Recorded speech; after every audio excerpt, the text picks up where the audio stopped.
It all started with a quiet, almost unnoticed moment. A car pulling up to Clarence House. No flashing lights, no press waiting outside. Just Prince Harry stepping out and walking into the building for a private meeting with his father, King Charles. At first glance, it may not seem like a big deal. After all, the royal family is no stranger to private meetings. But there was something about this one that caught people's attention. It wasn't just the fact that Harry and Charles hadn't seen each other in 19 months. Not since that awkward distance grew between them after a whirlwind of public clashes, documentaries, and family fallout. No, what truly stood out was how secretive this meeting was. There were no cameras allowed. None. Not a single Netflix lens, not even a quick iPhone snap. Harry was allowed to visit Queen Elizabeth's grave, but only on one condition: no filming, no content. This wasn't a moment for the cameras, for the Netflix series, or the viral Instagram post. This was a father and son reconnecting, and Charles made it clear that it had to stay private. Why?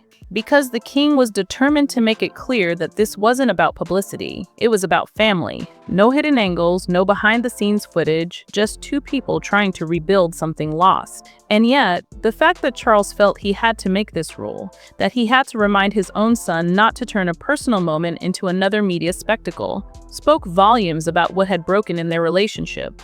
The walls around the palace may have been quiet, but behind them, things were shaking.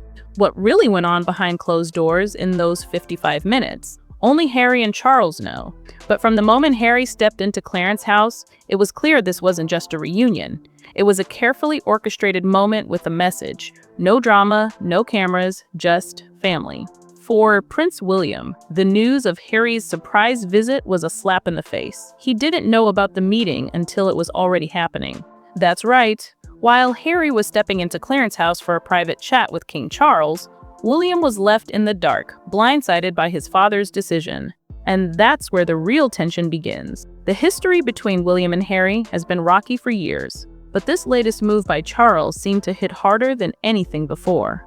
William has always been loyal to the monarchy, carrying the heavy burden of being the future king, while Harry, in his eyes, has been making moves that tore the family apart. So, when William found out his father had arranged a meeting with Harry behind his back, it reignited a flame of resentment. For William, it wasn't just about the lack of a heads up. It felt like a betrayal, especially given all the sacrifices he's made, standing by the institution during its most difficult times, while Harry's been off doing interviews, writing books, and producing documentaries that questioned everything. The fact that Charles didn't consult William before agreeing to the meeting didn't sit well with him. It's as if his opinion didn't matter. The meeting was already in motion, the door was closed, and there was nothing William could do about it. For someone who has always put duty first, that felt like a deep wound.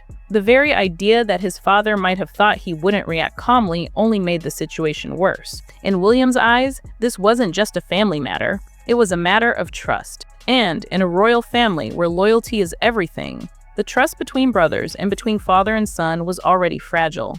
But now, Charles had added another layer of complexity to the mix. By leaving William out, the king had made a choice that would have lasting consequences, both within the family and in the public's eyes. The question now is whether this rift is something that can ever be healed, or if it's just the latest chapter in a never-ending royal drama. While Charles was quietly navigating his own strained relationship with Harry, Camilla stood by him, albeit in the background. She understood the weight of the situation and the fine line Charles had to walk. The king's desire for peace was clear, but the reality was that no matter how much he longed for reconciliation, the cracks in the family ran deep. Camilla saw the emotional toll on her husband, and though she supported his decision to meet with Harry, she also recognized the risk. She knew that even a small step toward mending the relationship would come with a heavy price. Her support for Charles was, as always, discreet. She understood how far apart Harry and William had grown, and while she saw the potential for healing between father and son, she also knew the personal cost. Camilla had walked this delicate line before, trying to balance the needs of her husband and the expectations of the royal family. But this time, the decision to exclude William was more complicated. She knew it wasn't just about a father's love for his son. It was about the politics of the monarchy and the deep-seated resentments that ran through it. The consequences of Charles's decision to keep William out of the loop were immediate and obvious. It wasn't just a family squabble. It was a calculated move that sent a clear message. Sources close to the situation say that even Camilla, who has long been a stabilizing presence in Charles's life, couldn't ignore the impact of this secretive meeting. She understood how badly the family had fractured, but she also knew how much it hurt William to be kept in the dark. Every time Harry shows up in London, one person's name inevitably gets mentioned, Meghan. But this time, the absence of the Duchess of Sussex spoke volumes. No cameras, no public appearances, no Meghan by Harry's side.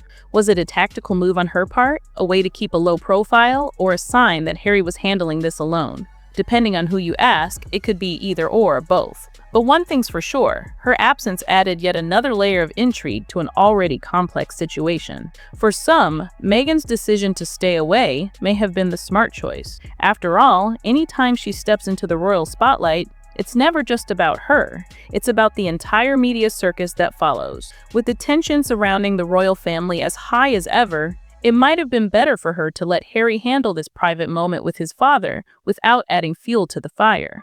On the other hand, some speculate that her absence wasn't entirely her choice. Given everything that has transpired between the Sussexes and the royal family public spats, interviews, documentaries, it's hard to imagine that Meghan was fully comfortable with Harry navigating this situation solo. Some close to her suggest that she's extremely cautious about any interaction with the royal family. After everything that's been said about them in public, the trust is gone.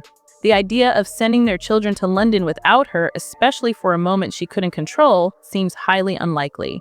If Meghan were to show up, you can bet the cameras wouldn't be far behind, and she'd want her own version of events on her terms. After the private meeting with King Charles, Harry quickly transitioned to his public role. He headed straight to the Invictus Games, where he put on a polished smile and mingled with ministers, sponsors, and other attendees. The cameras caught him as always, the charming, charismatic royal who knows how to work a crowd. But beneath the surface, there was a different story. He was late, 40 minutes late to be exact. Some might chalk it up to traffic, but others suspect it was something more.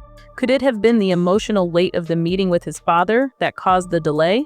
After all, 55 minutes might not sound like much, but when you're stepping into a room after almost 2 years of silence, every second feels like an eternity. Despite the smiles and polished exterior, the signs of tension were there if you looked closely. Harry's smile, while still present, seemed a little too tight, a little too controlled, like someone who's trying to hold it together, but barely. It's a look that says, "I'm fine, but not really." Behind the public facade, the speculation grew. Was this meeting with his father everything Harry had hoped for? Was he expecting some form of reconciliation, perhaps a clear path back into the royal fold, or even some official recognition for his children? Sources close to him say that Harry may have walked in with a list, whether literal or emotional, of things he wanted from the meeting: royal duties, titles for his children, some form of redemption after all the damage done. But what did he get? A strict no from the palace. No titles for the kids, no royal duties, no public apology, just tea, a short conversation, and a carefully timed goodbye. What was arguably the most unexpected aspect of the entire situation wasn't what happened during the meeting, but what followed. Harry, known for being outspoken and always ready to share his side of the story, remained unusually quiet. In the past, even the most private moments with the royal family somehow made their way into documentaries, tell-all interviews, or leaked reports. But this time, nothing. No major press statement, no revealing Instagram posts, and, perhaps most surprisingly, no leaks from his camp. It was almost as if Harry was deliberately holding back, trying to control the narrative in a way that was different from his usual approach. This restraint caught people off guard. After all, the world has come to expect that Harry, when given even a sliver of space, would use it to voice his thoughts, frustrations, and personal reflections. But instead, we saw him play a different game. Was this silence a sign of maturity? Or was it a carefully calculated move to prove that he wasn't just another member of the royal circus, constantly feeding the media machine for attention? Some insiders suggest that Harry's silence spoke volumes. It was less about not wanting to talk, and more about not wanting to give the royal institution the satisfaction of seeing him struggle publicly. Perhaps, after everything that has unfolded between him and the royal family, Harry is trying to show that he no longer needs to justify himself to the world. This was a moment for him to handle privately, without the cameras and the constant spotlight. But make no mistake, While Harry stayed silent, the whispers within the palace walls grew louder. What had happened in that 55-minute conversation? What did Charles say, and how did it impact Harry? The lack of immediate revelations only fueled further speculation, leaving the public to wonder whether this was truly the beginning of reconciliation or just another chapter in a never-ending royal drama. Either way, one thing was certain: Harry's decision to stay quiet was as much a part of the story as the meeting itself. As much as Harry's silence after the meeting raised eyebrows, what really stirred the pot was what happened, or rather, didn't happen, during those 55 minutes behind closed doors. For all the talk of reconciliation, the meeting did little to soften the firm stance the palace has maintained toward Harry. Sources close to the situation suggest that Harry had walked into Clarence House with more than just a desire to reconnect with his father.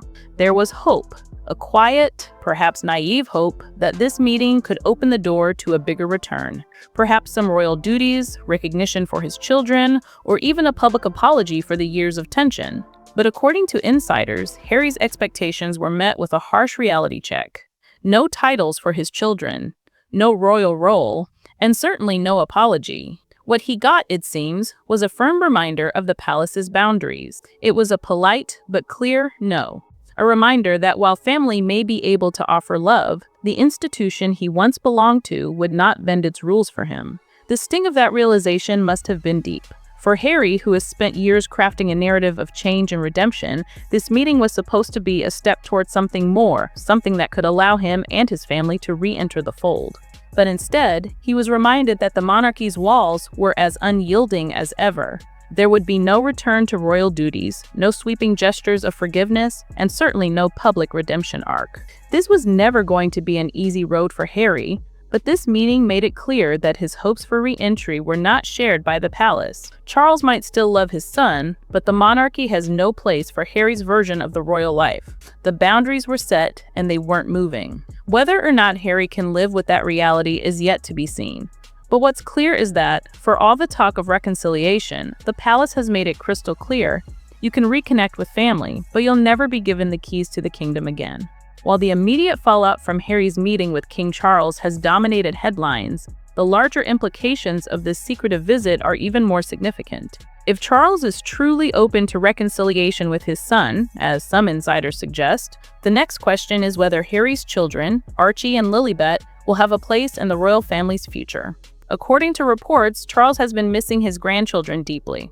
It's been 3 long years since they spent time together, and it seems that brief moments shared during the Queen's Jubilee celebrations might have sparked a desire for more. But there's a catch. While Charles may be open to the idea of reconnecting with his grandchildren, the real question lies with Meghan. Would she allow their children to go to London without her? The answer, according to those close to her, is probably not. Meghan has made it clear that she doesn't trust the royal family, especially after everything that's been said in interviews, documentaries, and books. After all the public spats and private betrayals, the idea of sending her children to the UK for a royal visit without her, especially one she couldn't control, seems highly unlikely. Even if she did agree, there's no doubt that Meghan would want to ensure the entire process was carefully managed. Any family moment could easily be turned into content, and for Meghan, content is currency.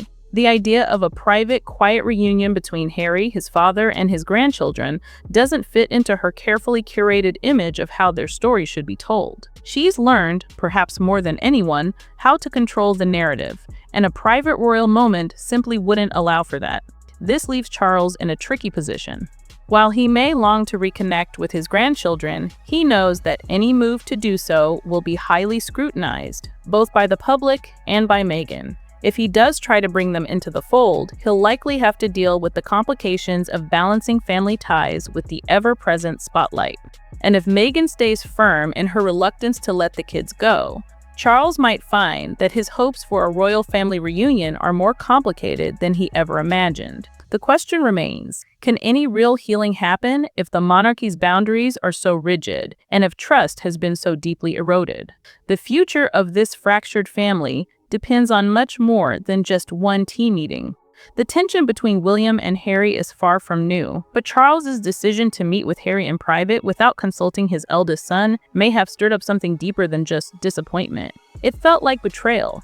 For William, this wasn't just about a missed meeting or a family moment. It was about trust and loyalty, two things that have been at the core of his entire role in the royal family.